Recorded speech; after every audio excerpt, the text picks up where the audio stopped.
Hello, hello, and welcome to the Mindset Bloomcast with Mallory. I am your host, Mallory McGary. I am the founder and CEO of Beautifully Blooming. You can find me at beautifullyblooming.com or email me at mallory@beautifullyblooming.com. You are listening to the WGSN-DB Going Solo Network radio, TV, and podcast, the #1 internet talk network. Welcome, everybody. Today, this is a great episode. I love it when I get to have a guest on. This is a friend of mine for a long time. We've been through a couple programs together. It's been awesome. We've connected on so many different levels, and luckily we've stayed in touch through all of the different changes that both of us have had within our businesses. So I really want to welcome my friend Chrisanne Roseleip Fossouo, otherwise known as Coach RoFo to most of us. As we've known her, and then you can find her on Instagram as Coach RoFo _ Health Life Coach as well. And I have her here today because she has a wonderful program talking about becoming your elite self. So we're rediscovering your elite self today. That's what our topic is about. And Chrisanne, welcome to the show.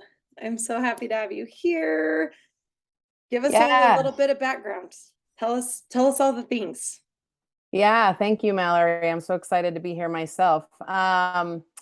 Well, where do I start? As you mentioned, we're going to be talking about how to kind of unleash your elite self in your current arena of life. What kind of brought me to that is I was an elite athlete all of my life, and competing in collegiate sport and semi-professional and professional circuits in the US, and then moved abroad to actually teach and coach at an international school. So I was an educator, but also got into some sports internationally before I kind of stepped out of those in my late 30s. So kind of my big story is centered around, being a former elite athlete and redefining what elite looked like in my current arena, and realizing that, when you identify for so long with a certain identity, which for me was that athletic identity, I kind of had some time where it took me to sort of step back into what it meant and to be elite in my current arena, after some struggles and blips and things like that. That's awesome. I love how you refer to most people call them chapters or sections of life, seasons of life, but I love that you call them arenas, because in my mind, what I'm picturing is that it's a battlefield type of thing, or like your training arena. Because I have littles, so Hercules plays a lot at my house. So I just think about him like running around his little track and having all the different training equipment in there. And that's the arena of life, right? We're all learning to do all the different sports in one space. And once you get good at those sports, then you move on to a different arena with something a little bit more challenging. So I love that you picked that word. What is it about that? Like, what made you choose that word specifically? Or is it just that's how you've always thought about life?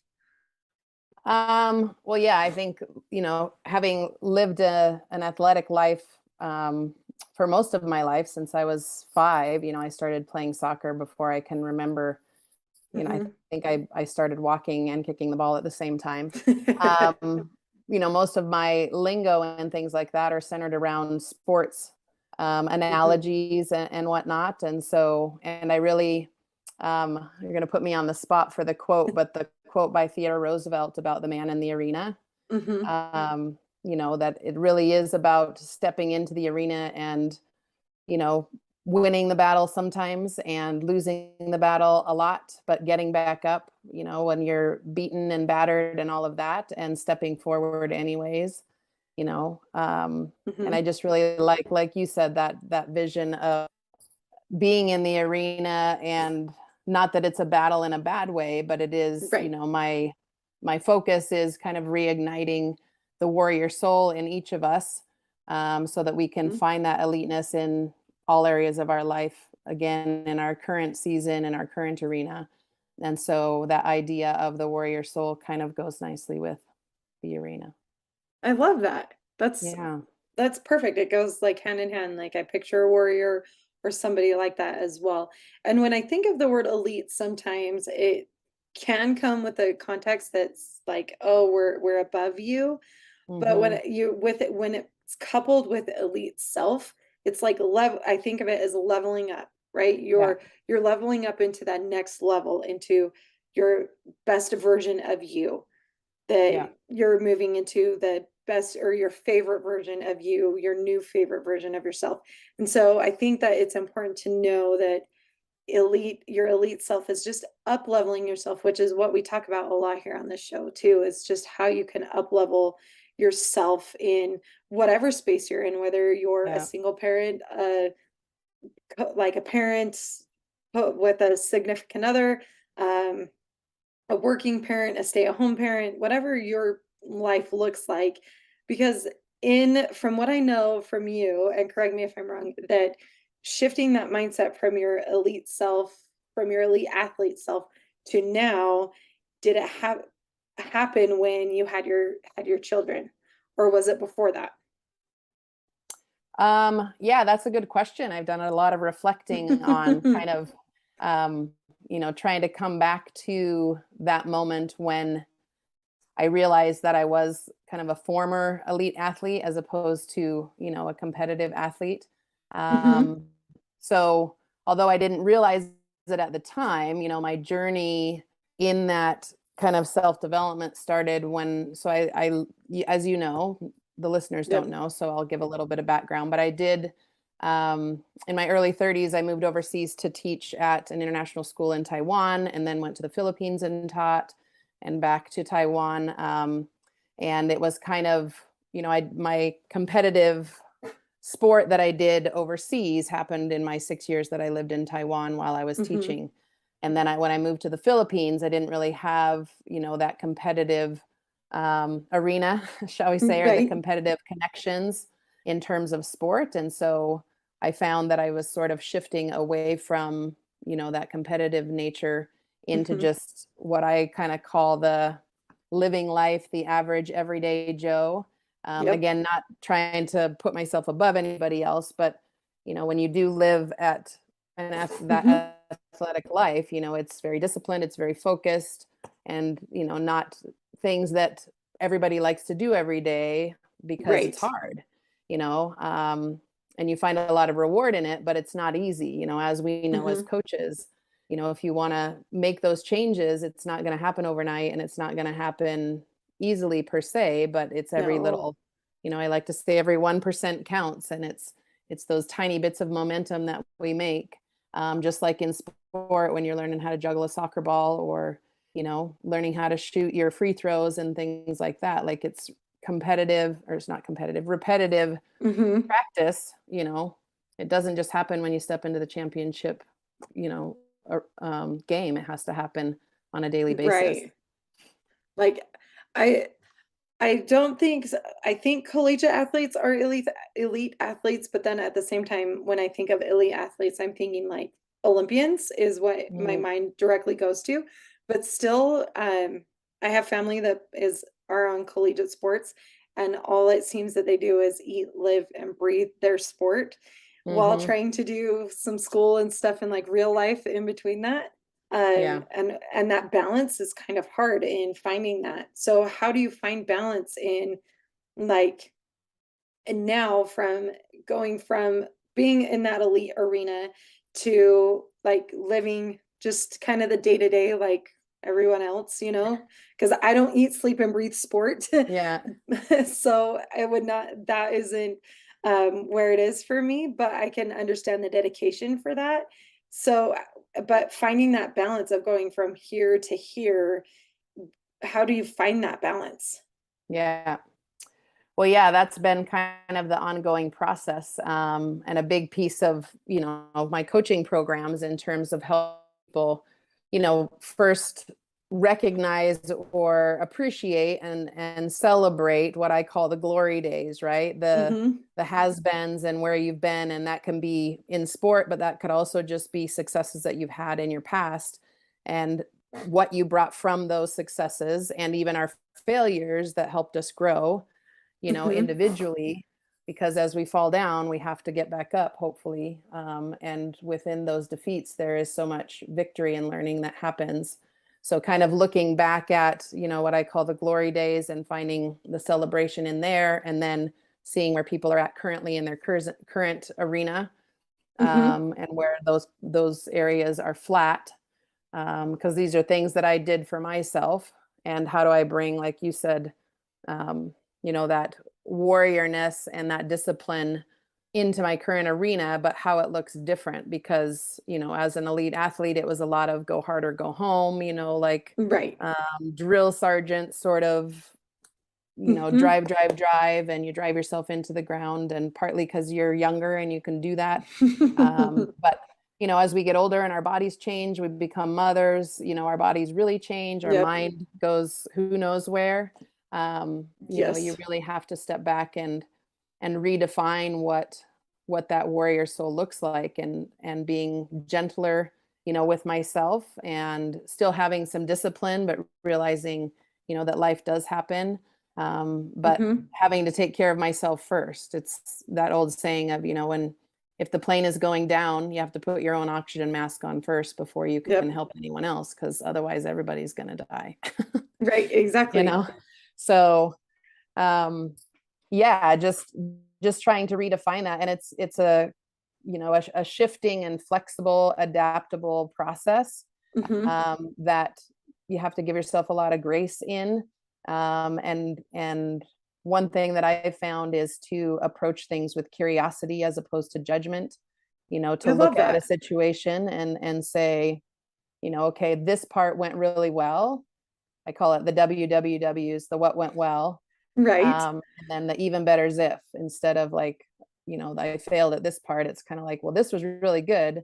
And then what would be even better is if I improved in this area. And some of that comes from my 21 years of education and teaching, Right. trying to find nice ways to help kids problem solve, but realistically, we are all just 5-year-olds running around in adult bodies. And so tapping back into, that spirit and that soul within us that really desires to learn, but to be gentle with ourselves in that process too, because it is a lot of, getting up and falling down, just like with our kids when they learn how to walk, but they don't give up. That's true. It seems the older you get, the easier things are like, oh, I'll just give up on that. Just throw up your hands and say, oh, well. Yep. Oh, well, it didn't work. So I'm going to touch on the glory days, because this is something, I'm a true crime podcast listener. So recently, a couple of the ones I've listened to have talked about like some celebrities that have there's a crime happened while they were in kind of their glory day space. And when you think about like your glory days, so we'll use me as an example of thinking, oh man, I think I might have like totally peaked in high school, maybe by the time I was 25. And then after that, like everything has just not gone downhill, but maybe kind of more roller coastered rather than felt like it was going on an uphill climb.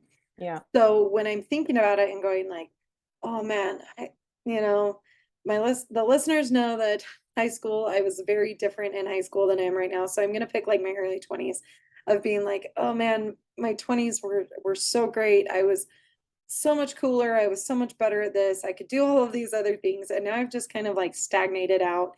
And how do you stop? Because I can live in the glory days, but it kind of makes the present feel like, it's not that great, right? I'm not here anymore. So how do you combat that feeling of being able to look at the glory days and say, and pick the lesson you learned from it and pull it out of those, not necessarily out of the feelings, but pull it into your now and make it so that you're happy, like still can move forward in the now and not still looking over your shoulder being like, but those were the best and I don't know what's coming, so I want to stay there. Type of feeling. And that's where a lot of people get stuck, right? That they just live in the glory days and I mean, realistically, hindsight is 2020. Like those days look a lot greater than they probably were in the moment.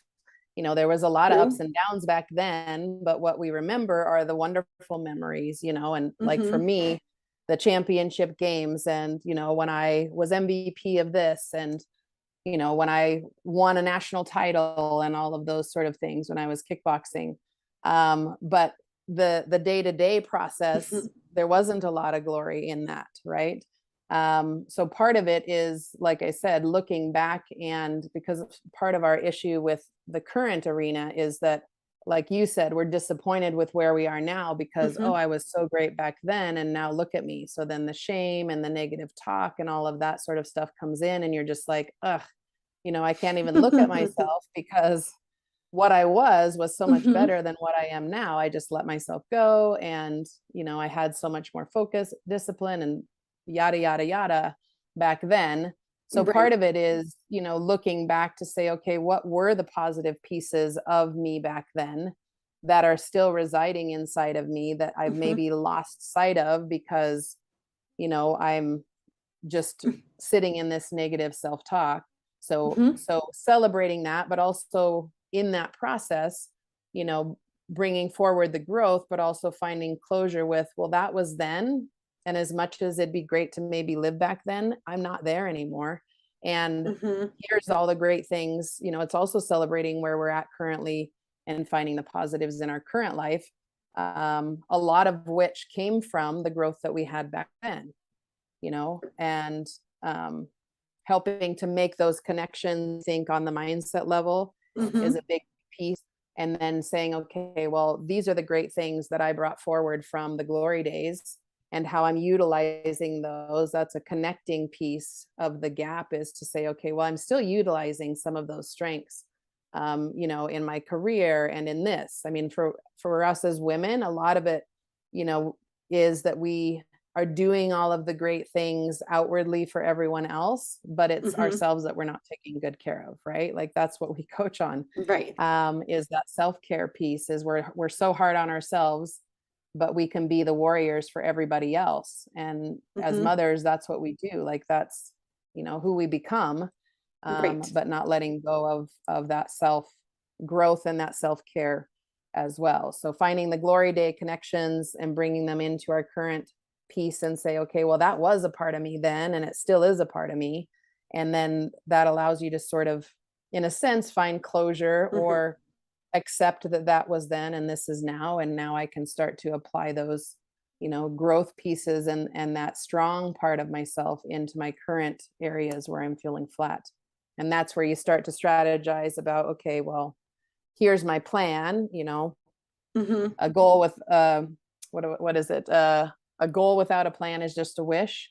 Right. And so, you know, that third piece of kind of my program, once you kind of assess your current arena, is to say, okay, well, now we got to strategize and look at what is that, you know, championship plan that we're going to put there to help you step forward and conquer your next mountain. I love that so much. This is such a great conversation. We're going to take a quick commercial break, but come back for the rest of it. We're going to keep up leveling our rediscovering and redefining our elite selves with my really good friend, Chrisanne. Come right on back. You are listening to the Mindset Bloomcast with Mallory. I'm your host, Mallory McGary. I am the CEO and founder of Beautifully Blooming. You can find me at beautifullyblooming.com or email me at mallory@beautifullyblooming.com. You are listening to the WGSN-DB Going Solo Network radio, TV, and podcast, the #1 internet talk network. We'll be right back. Welcome back to the Mindset Bloomcast with Mallory. I am your host, Mallory McGary. I am the founder and CEO of Beautifully Blooming. I am so excited today for our guest. I just want to jump back into our conversation. You are in the space of redefining our elite selves. We just talked about living in the glory days, and I want to keep on that trajectory for a second, in that of just how in the because when I think about some of the things as you were talking, I was reflecting on like some of the things that I learned through my glory days and pulled through, and I was thinking, oh my gosh, there are some things that I probably just have let maybe not necessarily die inside of what I learned then, but for lack of better terminology, just kind of let die and didn't know that I knew they still existed, but haven't really utilized them as much as I did in those days. So what are some tips and tricks that you give as people are kind of rediscovering, as your clients are rediscovering these lessons or these talents or skills that they have from those glory days to reignite them, kind of get back on that bike and keep pedaling on that bike? Yeah. Um, yeah, I mean, it's funny. I kind of did a live today on my Instagram about the Hmm. 70% rule. You did. I And saw yeah, it. just talking about, as an educator or when you're in school, when you take an assessment or something and you get a 70%, that's considered passing. And I think I was listening to the John Tesh radio show, if anybody knows about that. Hmm. He's been around forever.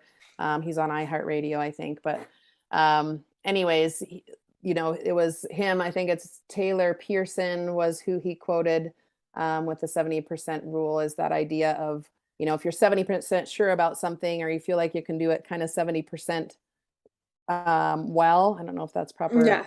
terminology, then you just step out and do it. So part of that, part of what I coach to is that feeling, right? Hmm. Is you think back to the glory days and you think, oh, well, I was really disciplined. I was really focused. I could get up and do my workouts and, from start to finish. That was kind of one of my big things, was just the working out piece. And especially after having kids and Hmm. trying to bounce back and get back into that routine and trying to, go hard or go home and do the hit Right. workouts, a month or so after having my kids. And I was like, this isn't happening. I can't do what I used to do. And then again, that No. shame and guilt of like, well, what happened to, first of all, I mean, very blessed that we have children, right? And we Hmm. need to, just as women, as appreciate Yep. the miracle that is producing a child within us, Hmm. and what our bodies go through to be able to do that, and having just complete love for ourselves and what we've put ourselves through, in order to do that for our children. But Yeah, that's an elite sport in and of itself. I It's know, just right? trying to be pregnant. Yeah. And so just, I think the biggest piece is giving yourself grace, Hmm. and realizing that, like anything, hopping out on a bike for the first time, after not riding one for years and years. We rode bikes as little kids, and Yep. then for many of us as adults, we haven't touched a bike in years. Hmm. That it's all about just hopping back on and trying it again. And you may not be great at it. Every master was once a disaster. I think I posted that this week as well. Yes, And I just like reminding that. ourselves that we just, you have to step back out and just try it and practice it. And if you don't press play and attempt it and likely fail, Hmm. I like to call, I have a lot of little sayings, I love it. that failure or failing is what I call first attempts in learning. So the Hmm. FAIL is first Hmm. attempts in learning. That if we look at that as again, a growing piece, that, and recognizing that that was inside of us. So, skills are built, Hmm. they're not born. So we just have to kind of retrain them and keep practicing and adjusting, just like we Yep. do when I keep referring to the analogies of soccer because I was a You know soccer what? player, but You go you right know, ahead because I'm digging every yeah, bit of it. yeah. But So, like I think that's awesome to think about too, is just it's the simple things. It is getting back on that bike and riding it, even though it's kind of you're a little rusty, right? That's what I yeah. think of. And I'm trying to teach my little guy to ride a bike right now, and part of me feels kind of rusty. Even though I ride a stationary bike, it's not the same as like going on Yeah. an actual bike. So I'm kind of like, I'm not sure if this is working, but I think that it falls into different arenas too in the same life, whether like finding who you are, redefining yourself. Both of us have started businesses. It was kind of in that same zone, right? Mhm. We had the skills and talents of getting certain places. So we were 70% of the way there. But if we would have waited until so long, whatever our whether it was 80% or 90% or 100%, whatever that was, would we be here right now? Yeah. Would we have pushed play? Sometimes the scary thing is actually pushing play on that 70%. in Yeah. knowing that you don't have to be perfect. Yeah. And coming from me, who's not an elite athlete or haven't been, um, when I picture that most elite athletes have some form of perfectionism that they're trying to aim for. I mean, I try to aim for certain points of perfectionism. I think everybody does in a different way, but that just takes it to a whole new level, right? Because I think the difference being that you're on a platform, like either a national platform, a global platform, whatever space you're in, as opposed to somebody who's just not, like, just kind of on the day-to-day part of life, that you're not on a platform, but you're still striving for some form of perfection. But it's okay if you're not there, because not everybody can see it, right? But when Yeah. you're on a different platform, when you're on that platform that people can see, does that pressure get to you more than it does now, or does it still eat at you a little bit as you're kind of getting back into your elite self, back into training? I know you're not really like training big for to go back into sport, but like getting back into your workouts, getting back into kind of the groove that you had when you were in that elite space. Do you feel that same pressure of reaching perfectionism, or have you given yourself a lot more grace and saying, I'm only going to make it here and I'm fine with here? Yeah, no, that's a great question. Again, it's that ongoing process, right? I Hmm. mean, I found that with, as I started my own business, because I stepped out of, my 21 years of Hmm. education, and being an educator into, launching my health and life coaching business full time just this year. And yeah, the idea of perfectionism, I didn't ever think I was a perfectionist, but now with a lot of self reflection, exactly what you Hmm. said is that piece of, and I think that piece lies in a lot of people. I don't think everybody's a perfectionist, but Right. definitely, people who have competed, at those elite levels, or done anything at kind of a high Hmm. level for themselves, and just feeling like, you need to do everything perfectly. But if you think back to when you were doing that, there were a lot of mistakes that happened in that Hmm. process also. But going back to your being, on the stage or on the limelight or Right. in the ring versus just an average everyday situation, um, I think I found that even more so, that in those everyday situations, Hmm. and this goes for anyone, that it feels like you're standing on that stage in front of a million Right. people and Right. you have to perform, and that Hmm. that could be, we've talked about this, going live on Instagram, Yep. just putting yourself out there in front of people, like, and who knows who's even going to watch it? Like, you might get no likes or nothing, Right. but in your mind you're just like, I'm just putting myself out there, or stepping into an office in front of your colleagues for a Hmm. presentation.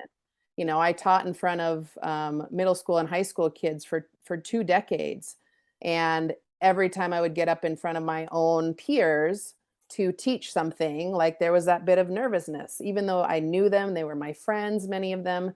Like, it doesn't really matter Yeah. what your arena is, right? It could be, the state championship, but it could also be an office presentation that you're feeling Right. that same level of anxiety. Like, your body doesn't know the difference. It just Hmm. knows, like, it goes into the kind of that fight or flight sort of, state when we get that anxiety that builds up. And so, um, I think a big piece is just pausing and taking a breath in those moments. But Hmm. also, yeah, there's a lot of giving yourself grace and just stepping into the fear. One of Yeah. my favorite authors, I think we've talked about this as well, Hmm. Brene Brown. Yeah. One of my very favorite authors, and her book on vulnerability. I don't remember the title of it, but yeah, she just talks so much about just being vulnerable and stepping out Hmm. there, because we all, like I said, are all just little kids in adult bodies, um, trying to step out into the world and Yes. live our life, and some of us are doing it consciously and with purpose, and a lot of us are doing it unconsciously because we're too scared to just step Hmm. out there and try it. Yeah. I feel you there. Sometimes I feel like my Instagram as a business owner and a creator is like that elite sport arena, and Yeah. I haven't been trained on fully what to do yet. And so I'm kind of standing there going, ah, I might get hit. Yeah. Or I might not make it through this one, but like I keep getting up, right? I keep Yeah. showing up. I show up consistently. I'm trying to just be more present in that, and knowing that that's not my strong point, but I'm learning as well as everybody else Yeah. that with things keep changing. And so from a business owner's perspective, in your elite self, what tools have you found that have made it feel like your business has gone from maybe a 70% to like a 75 to 80%? In that, okay, I'm up leveling here. I've redefined this part of my elite self. Now I'm moving on to the next 5%, 10%. What does that look like for Yeah. you? Um, well, I think a big piece, with anything, and again, coming back to the idea of athletics, is your team, right? You Hmm. can't, that old saying of it takes a village to raise a child, like Yes. that doesn't end when we grow up. So whether it's your sports team, whether it's your work, whether it's your business, I mean, and being, solopreneurs as we are, Hmm. it can be a really lonely space, right? If you don't Yep. reach out and connect with people that are doing, like-hearted people that are doing the same thing. So, I mean, that's what's built our friendship and our Hmm. connection, as coaching colleagues, is connecting with people, getting mentors who have been there and done it before, just like Hmm. you would have a coach for your sport that's teaching you about what to do, and then just trying it, like the practice. I was, as you talk about your Instagram, which I think is amazing. Thank So you. being an outsider looking in, I'm like, she's doing some great stuff. Look at that. So I think we're always our worst critic, right? Always. For sure. But I mean, my first Instagram live was sideways, the video, because I turned my phone sideways and it was right side up for me. So when I recorded it, I was like, oh, this is great. And then I Hmm. hit, the share button and realized it was sideways. And I'm like, you know what? I'm just going to put it out there because 2 years from now or 6 months from now, I'm going to look back at this and be like, huh. And then I kind of made a joke about it in the comments and just said, you know what? I totally messed this up, but here it is. And Yeah. here's me just flopping on my face. And I'll put myself out there in hopes that other people Hmm. aren't afraid to step out and fall too. I love that. Like there Yeah. are pictures of me on my Instagram that are crying. Like, Yeah. that are pictures I really wouldn't ever ever in a million years want people to see of me, but I know that I want everybody to feel like you're not alone. Yeah. You're in your space. It's okay like to learn and to grow, and you're going to have these moments like you said, solopreneurship. Sometimes I think parenting is lonely, whether Oh my goodness. even Yes. though I have an amazing husband who's so helpful, um, but it's lonely still as a mom of just like I feel like I'm just doing everything by myself. So there are different arenas, like you said, that it takes you feel alone on your journey when really it comes down to your village of your support Yeah. around you. And I've talked about that too before of being able to have that support, and really the most powerful part of it is being able to ask for that Yeah. support and to lean into those that support system. I know on my business journey, I know I've reached out to you a lot and other colleagues of just I need help brainstorming. I need people to review, like look over copy or just check this out and make sure that it works Yeah. before I put it out because I've put links out and they have not worked. Me Oh, too. the growing trends of being a solopreneur, but there's that point of I could keep holding it in and I can keep just sitting here and being feeling lonely when when you or my next door neighbor is feeling the exact same thing Hmm. in that thing. It's um when I was in high school toward my senior year, like it came down to my friend group had just kind of split off. Everybody was just kind of solo doing their thing. And I'd be at home on a Friday night, watching a movie by myself, thinking that everybody else is out having this big old party and blast. Yeah. And in reality, they're doing the same thing next door when I could have just called and said, "Hey, come on over, like let's watch a movie, it'll be fine." But that's part of what I think where we've gotten wrapped up in our own brains is that I'm the only one in this space doing this thing, anything, everything like that.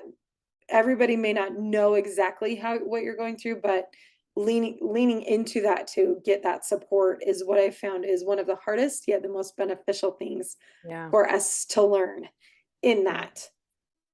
Yeah.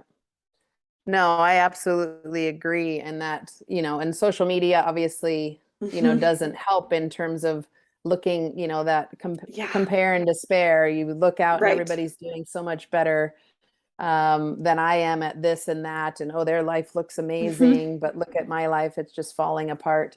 That whole feeling of, yeah, that it is very isolating. And then you throw, the pandemic in there and everybody is actually Actually isolated, isolated. all alone, or, and not being able to connect. So I think that connection piece of just building a team, of people around you that believe in what you're doing, and that can support you. And in that process of kind of realizing what it is, that if you're wanting to pursue that dream, which Hmm. hopefully all of us are, that's what we help coach people on, Right. is to step forward Yep.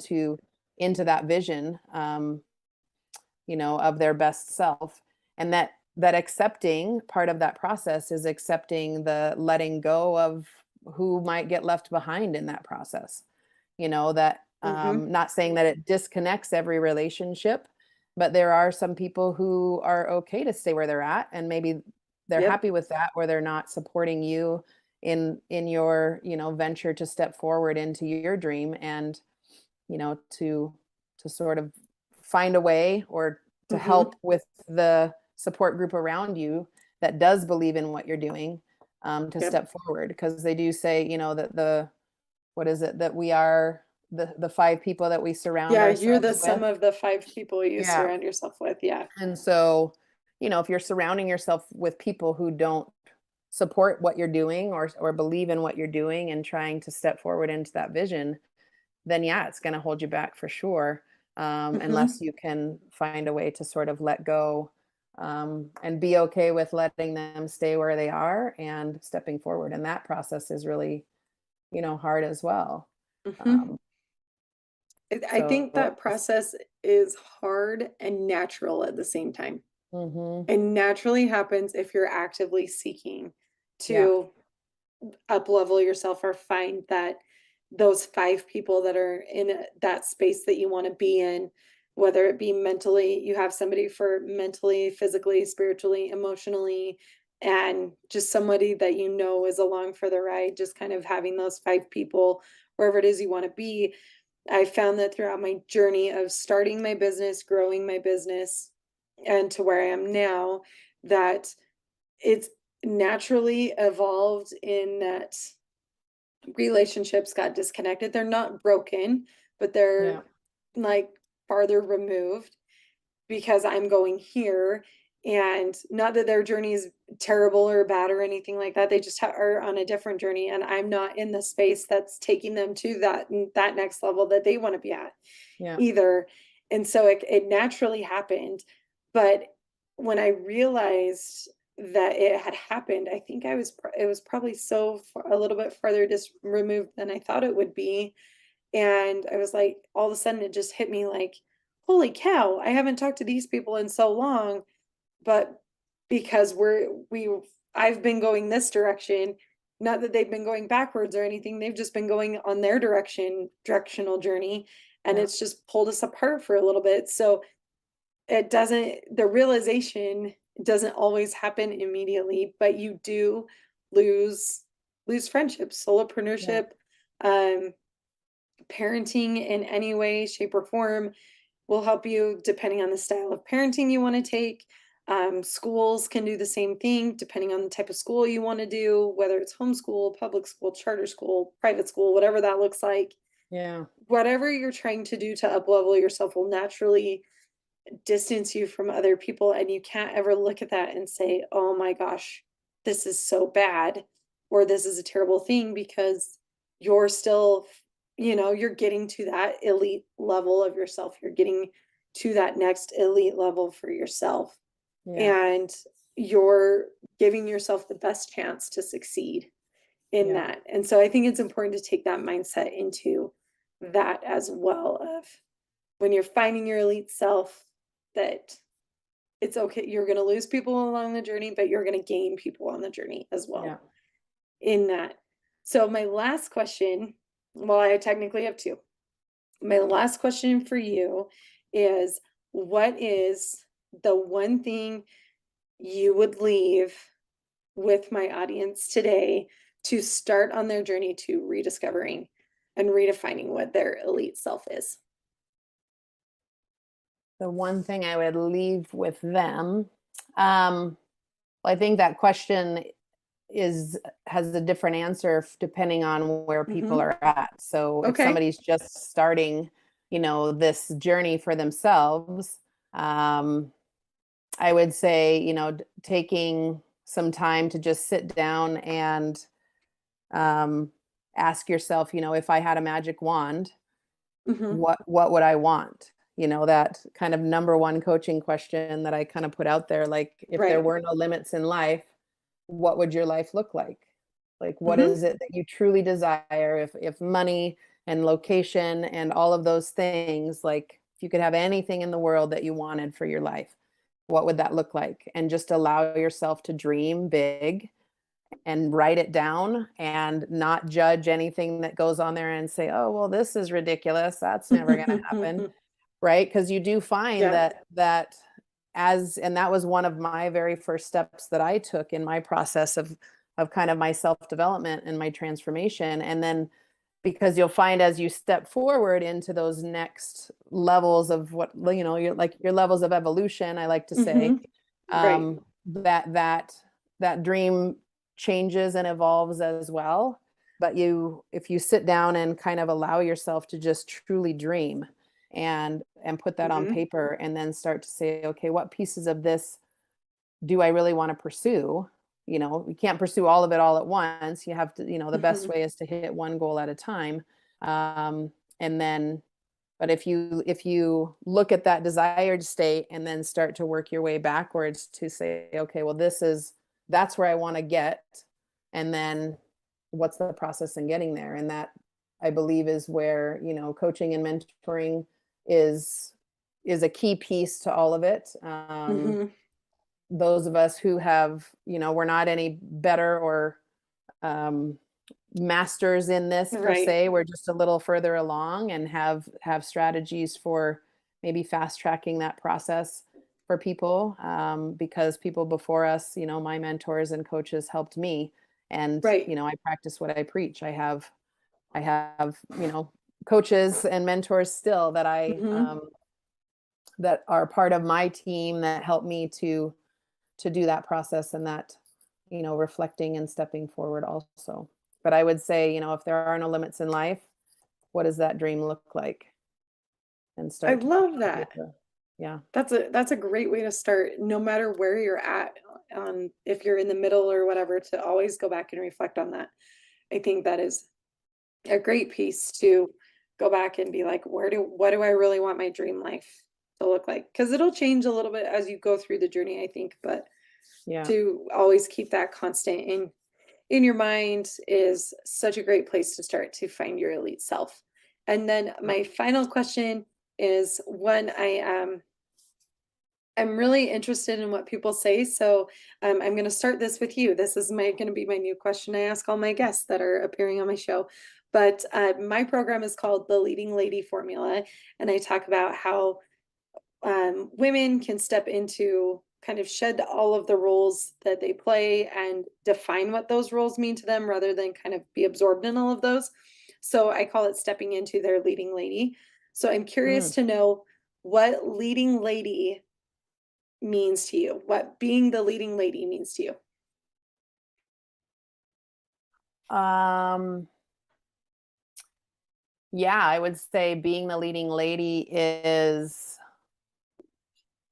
you know, as I envision that statement, it's, someone who is empowered and strong, confident in who they are and what it is that they're doing. They have a conviction to go after whatever, their purpose, or their goal, and not not for the neglect of others behind them per se, but that it is about them, but also, that to me, the idea of leading means that I'm stepping forward and I'm going to bring others with me. I love that. I Yeah. love that as well. And of being stepping into the leading lady means like leading the people behind you and bringing them along with you, kind of Yeah. bringing your village along with you. I love that. I love that. I love that. Thank you so much for this wonderful conversation.